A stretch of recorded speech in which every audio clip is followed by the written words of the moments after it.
The core reason why Rings of Power fall short of greatness is so blatantly obvious. Being solved in just 3 words, this fixes something that would have required another thorough draft or 2, but would have benefited the narrative tremendously in the long run. So taking this vital bit of knowledge, I'll apply it to the show's characters in hopes to grow the core ideas towards their full potential. But first, let me define the words that can make or break a narrative. Plot versus story. What? Bro, what are you talking about, man? Let me explain, bro. I got you. Even though this concept is nothing new, a quick disclaimer here is that I've given these terms a more specific meaning for the purpose of understanding them better. But what they ultimately boil down to remains the same across great stories. Plot is the events of a narrative, like a battle sequence, an escape, the quest, that sort of thing. Story relates to the characters that inhabit the plot, their relationships, motivations, point of view, the human side that locks us in and can make us care. With my current knowledge, the ratio in a basic successful narrative looks something like this. Now, Rings of Power, funded by the mighty Minister of Prime, Jeff Bezos, falls victim to a soft inverse of this, which results in a shallower point of view in order to get the plot out faster, if there is one to begin with. But while there are indeed moments that feel character exclusive, across the entirety of the show, similar moments are not as deep or quite honestly as abundant as they should have been. Enter more character story to elevate the human side, and suddenly the show isn't so much a plot-based narrative that oftentimes just happens, but one that is deeply driven by the characters and their reasons, relationships, and goals. So exploring the rich unrealized potential of Rings of Power, here's how 3 simple words could have enhanced its characters to a high level of greatness. Well, most of them. I'm good. Wow, what an arc. The story is always right. The story is always right! Motivation is what fuels a character to stay active throughout the story, which goes hand in hand with point of view. With Galadriel presented as our main protagonist, her perspective logically must be the most deeply explored and focused of the entire show. The idea that her brother died, who for lack of name dropping will be referred to as Chadladriel, is presented as not only the origin of her current mental state, but the driving factor that keeps her going. Now, there's a difference between greatly exploring character motivations and just having a whisper of one, and unfortunately for Galadriel, she falls victim to the latter. It's not enough to say that Chadlad died and Galadriel is sad now, especially when it's presented as a literal voiceover plot montage done in a few minutes. This is her deep motivation that pushes her to find Sauron no matter how large the obstacle is between them. Like the idea was so underdeveloped that basic questions were not even bothered to be answered. Is Galadriel mad at Sauron because he himself killed Chadlad? Or is he just a name to point the finger at? How come she can't get over this literally lifetimes after it happened? How does his death affect her on a daily basis? Was their sibling dynamic so strong that his death fractured her to her core? If so, does Galadriel have consistent, inescapable nightmares that wake her up in a cold sweat? Waking up in the morning, thinking about so many things. How can we truly root for her as a protagonist when we don't know what's fueling her to do all these things? We can't. We can't find a reason to care because we're barely given one. The story needs time to develop in order for the plot to be filled with meaning. An easy fix for Galadriel would be consistent flashbacks, centering around her and her relationship with her brother. This would not only save the beginning from being a potential boring slog, but also be a great way to keep Chadladriel and his significance updated for the audience. It could be accomplished through dreams or jumps to the past or something, ideally carrying relevance to the present or mirroring it in some way. Maybe they'd even get more intense as Galadriel gets closer to Sauron. But with these meaningful flashbacks in place, Chadladriel's death is all the more tragic when given a rich context, stepping away from just some guy under a tree who spits an Instagram quote and then dips to Middle-earth. Bye, have a great time! No need to feel like a philosophy student taking babysitting jobs to pay for tuition. This guy would become the real deal. Do you know why a ship floats and a stone cannot? Her gaze is not downward but up, fixed upon the light that goes. What an odd man. That Mr. Fry was Chadladriel. Actually, Sauron probably saved this guy from a dragon sword of student debt. And speaking of Sauron, like in the case with Galadriel's backstory, the Dark Lords is also greatly underdeveloped. Being the second biggest character in the narrative, he as an antagonist needs more substance beyond wanting to trick the races of the world and don a golden ring. When developing a character, especially the most important ones in the story, the best thing to ask during the planning stage is simple. Why? Why? Why does Sauron do what he does? Does he want to tear apart the fabric of Middle-earth because they rejected his ideologies? Does he want to appease Morgoth in some way? Does he like watching the world burn? Is Sauron an unforgivable enemy of the world because he cuts down the trees of Valinor to get more beauty sleep? Does he add milk before his cereal? Does he sleep with his socks on? Jokes aside, the question of why is key for narrowing down background details. We know Sauron eventually forges the One Ring to rule over the others, but his reason throughout the show remains rather ambiguous. Specifics born from the why helps characters become more human and less bland, depending on how deeply answers are explored. If he had another evil character to bounce ideas off of, like Morgoth in the beginning for example, we could get a much needed window into his thoughts. So long as he's actually an evil person and not a misunderstood baby who wants out. Trying my best to segue here, let's look at how Sauron's evil actions affected people outside of Galadriel. Adar, the Uruk. Not only were Balrogs and other creatures given life during this time, but the first batch of Orcookies were baked. This Uruk is one of few, if not the last surviving early attempts to twist the elves.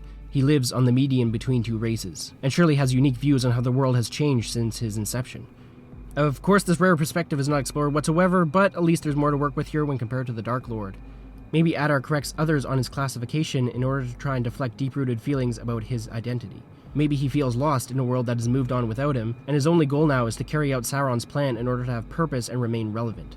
Perhaps during his life post-elf, he has good and evil thoughts he's constantly wrestling with, which makes it hard for him to process what they've done to him all those years ago. Years ago, they tried to put me in the... With these ideas more deeply explored, a significant final act for the Uruk would be to unlock Mordor. Forget Mr. Random NPC guy who does it because it makes him feel powerful or whatever. Adar should have taken this opportunity to fulfill his purpose and appease the Dark Lord. And for the sake of Season 2, Sauron could ignore his efforts and cast him aside as if he were nothing, prompting Adar's quest for self-discovery. I don't know if that's too much content for a side character, but my world-building brain is having a blast with this guy regardless. Like and subscribe!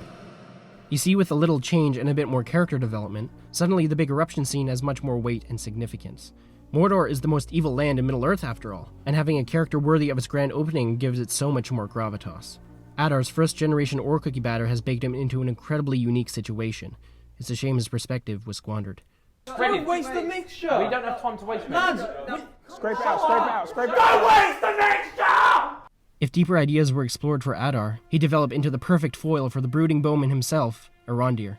Not only would the Uruk's goals deeply conflict with Arondir's life in the Southlands, but by fleshing out Arondir's character more, he could exclusively be tied to the villain of his storyline. Let me provide context. Imagine if in the first episode, we not only saw Galadriel's deep relationship with her bro, Sauron and his reasons for being evil, and the creation of the first Orcookies, but the lineage of elves that Arondir stems from. We could briefly touch on their skills and abilities in war, with tactics that involve their martial arts like combat and holding their bow with a unique draw grip. Allying with Chadlad's faction of elves, the early orcs would try and overtake them but slowly fail, realizing they cannot capture them and twist them, but must instead push them to extinction. If written efficiently, Adar could be there with deep purpose in his eyes. And to make him a more personal villain, if you like, he could kill a direct ancestor of Arondir or something. Who knows? You killed my father. Prepare to die. Actually, that last note could be generic depending on its execution. Point is, among the other threads presented in this theoretical first episode, Adar and Arondir are now more closely linked. The plot can be filled with the substance of story, all stemming from questions that have answers.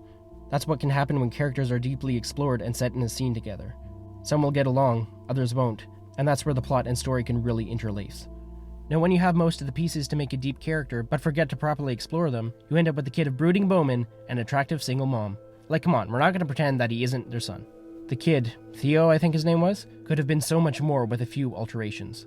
Like he could be drawn to the sword and its feeling of power because on a daily basis he feels rather powerless. Maybe he's relentlessly bullied for having elf ears or whatever, but at least by showing him in powerless situations, we understand his draw towards the sword. It could even eat away at him as he slowly realizes it isn't good to, I don't know, make a literal blood sacrifice? And this way, he's not just some village kid, he's the powerless village kid fascinated by the powerful sword. Character exclusive. The same can be explored with Bronwyn, who suddenly takes charge because the plot says so. What if instead, during the mysterious tunnel raid, the orcs killed the village chief who also happened to be her father? What if she slowly learns how to take charge in her new position and grow to truly embody everything a leader should be? That way, she'd feel less like a gung-ho chaperone on a field trip and more like a three-dimensional person shaped by her past. Character exclusive. And this NPC guy, maybe his entire goal in life is to make a big change for all to see, and with him unlocking Mordor, he prompts a massive blaring title to convey vital information to the audience. Character exclusive. Good job, guys. Subtle. But you get what I mean. Backstories when explored efficiently can provide an important thing. Context. and paired with how much of it is released at a certain time, the lack of it can add mystery and give characters layers and thus the scene. That is, when explored properly. This seems to happen a lot in this video. Switching over to the island of Numenor, the context of Elendil's wife drowning could have greatly helped out him and his family as characters. This life-altering event is likely burned into Elendil's mind, only enhanced by the fact that he's surrounded by water every day when doing his job. Maybe Elendil is shown to be overprotective of his children at the start, and weirdly strict when it comes to them being near the water. We could explore how he feels when his son is out at sea, and how it affects his dynamic with his daughter when they're left behind. Maybe when Isildur gets fired with the Rock Jr. and his friend, Elendil was the one who pulled the strings behind the scenes, despite Isildur being a competent sailor. Perhaps Elendil even landlocks his daughter because she shares her mom's same reckless nature that got her dead. Not only would these ideas make the family more interesting as a unit, but it would leave room for Elendil to grow as a father. He could learn to stop being so overprotective, or at the very least, enroll his kids in basic swimming lessons. Maybe the queen who dresses like Padme could look into her orb for a personal trainer, and while she's at it, she can find waist armor for the boys. Wait, why are they suddenly in charge? Since when did this ocean culture have horses? Ugh, I'm getting sidetracked. And while in Numenor, we might as well take a moment to enhance the queen. Her going blind could have been made so much more significant with one change. She heavily relies on the Palantir to rule her kingdom. She's become so enthralled with his foresight ability that she cannot make basic decisions without consulting it, with the tsunami being a lingering consequence if she somehow fails. When she loses her sight in arguably the best episode, the context of her not being able to see the orb suddenly means so much more. No doubt she'd have an identity crisis, and question her raw abilities to rule and lead the people. Man, think of all the character growth this woman could have had with one small change. This could have lasted her for a few seasons. Anyways, context and how it can enhance characters goes hand in hand with the question of why. Under the three main words of plot versus story, these key ideas as a collective can make or break a narrative, especially when they're underused. But sometimes, things like context can be withdrawn intentionally, like when we're introduced to Elrond and his relationship with Durin. The reason why the storyline is a favorite among the audience is in part because they have a history that affects the current. And for the first while, we not only learn what the history involves, but how they're working to slowly patch things up. This is the most richly explored of the four storylines because it focuses on the characters and context over the plot. When moments unfold, they don't feel as forced because the character side allows for the events to happen organically, playing off relationship dynamics and how they affect one another. Even if the goals and motivations aren't really presented until later on, this storyline makes the most sense because it doesn't come from a place of total nonsense. If my grandmother had wheels, she would have been a bike. You know, it doesn't make any sense what you said. And speaking of wheels, what a good time to talk about everyone's favorite narrative, the Great Migration. When Bilbo was saying the road goes ever on, I couldn't truly grasp what he meant until now. And boy does it go on. And on. The Harfoot Gandalf storyline ironically feels like butter scraped over too much bread. None of the characters, except perhaps maybe Gandalf, have any sort of driving motive or end goal to work with. Nori, being the point of view of the storyline, has some unintended potential, sure, but even then her curiosity alone isn't enough to make her a true individual. Haven't you ever wondered what else is out there? I can't help but feel there's wonders in this world. Where have I heard this angle before? Father, when can I leave to be on my own? I've got the whole world to see. Being so disconnected from the other three, and oftentimes overbearingly try-hard wholesome, this storyline feels like a slog because the plot versus story aspect is all but forgotten. To be fair though, there is some stuff you could do with Gandalf. He could theoretically be a window into exploring Iluvatar, the god of Middle-earth, but to keep it simple, he could just be a bearer of bad news or something. He could tell the non-hobbits they need to leave because their land is destined to burn, because at this point, the lore kinda seems to be down the well. Perhaps they don't believe him at first and he takes all these drastic measures to get them going. A stick. Ooh, let's beat her with it. You fools! Side note, missed opportunity to finally explore the elusive blue wizards. Let's add that to the list of untapped potential. Click here to see how to cure plagues of the modern franchise. Leave a saucy like, and subscribe to join the Star Council.